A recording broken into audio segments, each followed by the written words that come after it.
My girlfriend won't believe that I came here if I don't film it. She's like, you were at the sex club. That's what it turns into. Hello, everybody. Hello. It's lovely to see you all, especially in the middle here. It's fantastic. You ever feel like you just don't belong anywhere? It's a weird thing, you know, because I look like the chatliest motherfucker you've ever fucking seen. Usually, right now I'm kind of low cut right now, but typically I've got my hair slicked back. I look like a complete asshole. I work in finance. No, I don't. But I could. You might see me on the bus and be like, that guy fucks people over with the economy. I can tell. It's his haircut. You know, you have to go to a very specific barber to get a haircut to make you look like a lesbian.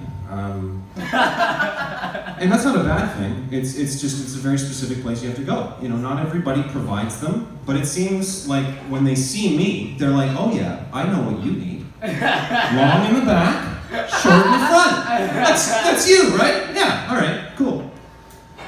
I never feel less at home than when I'm walking through my lovely neighborhood of the beaches. It's a shit show. Because at 7:45 in the morning, I'm the only one walking through the streets smoking a joint. And I really wish one day I would find my people. You know, I want those early bird potheads. I don't know where they are. I'm early, I'm waking up, I'm getting ready to go, and I'm smoking a joint. And there are cops walking their dogs staring at me. And they're not on duty. But they're looking at me. And they remember a simpler time when they could beat me in the street for smoking that joint, and they miss it. They like their dividends from Canopy, for sure. They made a great investment in 2018 when it was the right time. They got in there, all those police, they got lots of money from the pot. But it's 7:45 in the morning, I'm smoking this joint, and there's nobody like me. There's Prozac mothers getting ready to walk their kids to school in this like zombie daze. And cops walking the dogs, that's it. 7:45 in the morning, Leslieville beaches, it's just cops and Prozac. And they won't share. It's not fair. It's really not fair. I don't know where to get it. They want to give me Adderall. They're like, you need to concentrate. You don't focus enough. But I just want to unfocus, really. That's why I smoke joints every day, all morning. It's really just to cope with the impending doom that I feel every day. I'm sure everybody feels the same way. Everybody has a different way to cope with it, though. I find big split, 7:30 in the morning, it's perfect. Makes me feel better. But again, it just reminds me that I haven't found my people. I haven't found them. And I'm just stuck here. You know, and I don't know if I'm like a country kid. My dad's from Kitchener, my mom's from the Eastern Townships of Quebec. Maybe I just wasn't meant to grow up here. They were like, we're just gonna take the smallest apartment in the nicest neighborhood. The smallest apartment in the nicest neighborhood. You go to school with all the rich kids, you look at them, they'll make fun of your shoes, but that's okay, just keep making friends, just keep going. It really dawned on me the other day though, because somebody blocked my driveway. Somebody blocked my fucking driveway. And I live on a really busy street. And rich people, they don't care if you block their driveway. They're not in a rush. They're going to work, but they don't really care. They're going to work for fun. They work at their dad's thing or their mom's thing. When my girlfriend, her dad has a $200 million insurance company. I know what you guys are going through. And she's like in debt for fun. You know, her dad gives her just enough money to get through the day and the week that she can feel poor. You know, she goes $50 into her credit card at the end of every month. But then, you know, she just gets another e-transfer. There you go. You're right back on top. But that's just, you know, being Singaporean, I guess, in Toronto. You're just really wealthy. And hey, good for her. I'm not jealous. I can see your judgment eyes. I know what you're thinking. But honestly, people blocking my driveway, man, there's only one thing to do. You go straight to the fridge. Okay, I figured it out. You go straight to the fridge, and you find the most rancid, expired milk you can find. Chunks are good. Chunks are never good with milk. But when somebody blocks your fucking driveway, and it's time to pick up Vasco for work, and Vasco's Portuguese, you don't want to piss off Portuguese people. They like to be on time. And this chunky milk, man, I swear to God, it fucking flew away and hit that windshield. It was so beautiful. It just made this beautiful Rorschach. I could see my dad beating my mom. I was like, whoa, shit.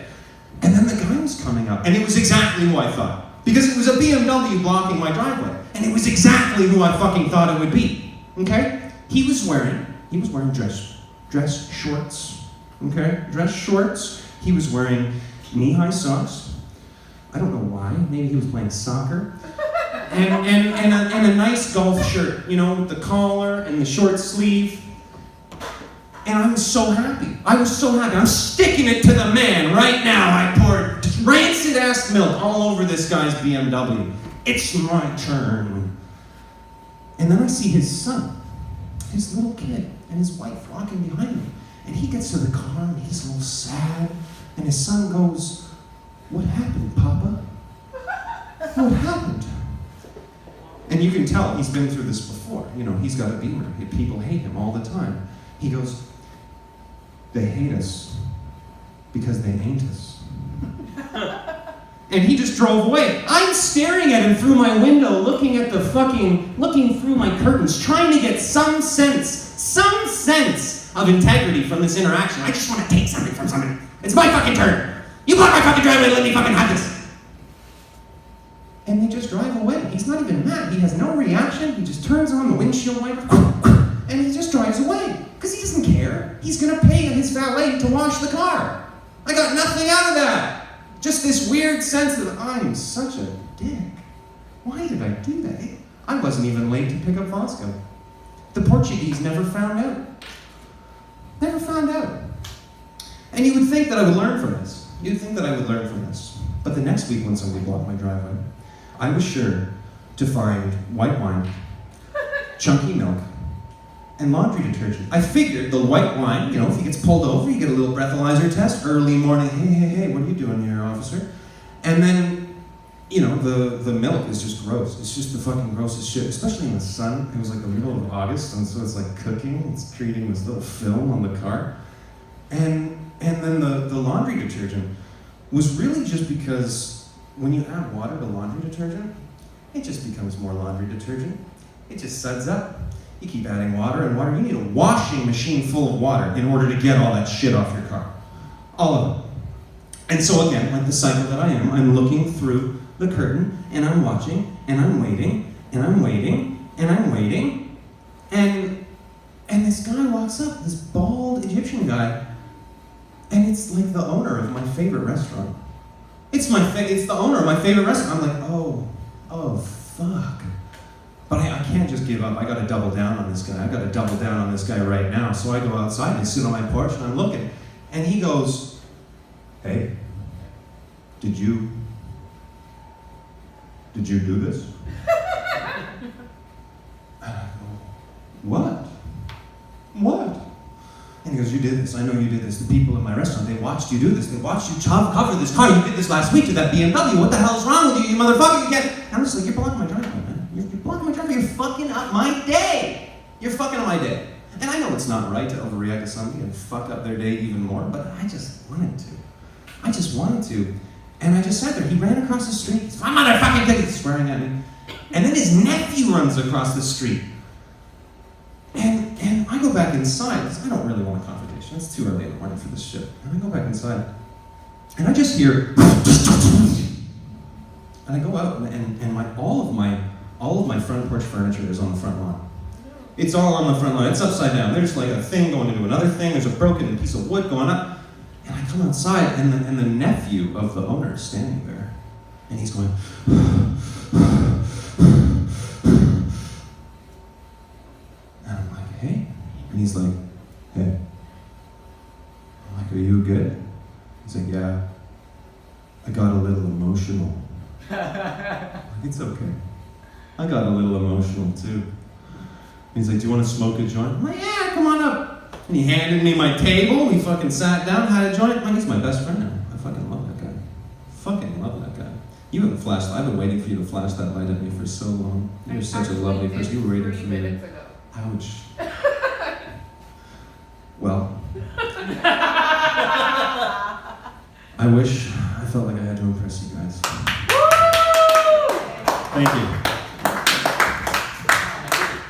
Hey Liam, stay up there for a second. Thank you so much, Liam. I live Woodbine and Danforth, and No way. I smoke joints at 7 a.m. Wake and bake is my favorite time of the day.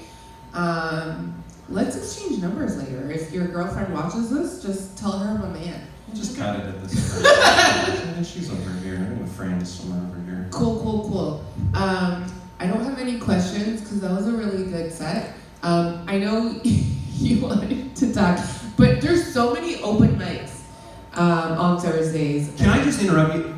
Do you have pockets on your dress shirt? Yeah. Wow. Why are you? We need to exchange numbers too after this. Sorry, go on. Oh right, and I need that lesbian stylist number because I need a haircut. And I did Google you, Yeah. and you have a podcast called Finding DW. Yeah. So everyone, go listen to. Oh, sure. What's your name again? Jason. Jason. Go listen to Jason's podcast because he is my childhood hero. And I just wanted to show you guys, because I'm not going to go back up on stage. This is my Anna. Do you see her? Do you see her?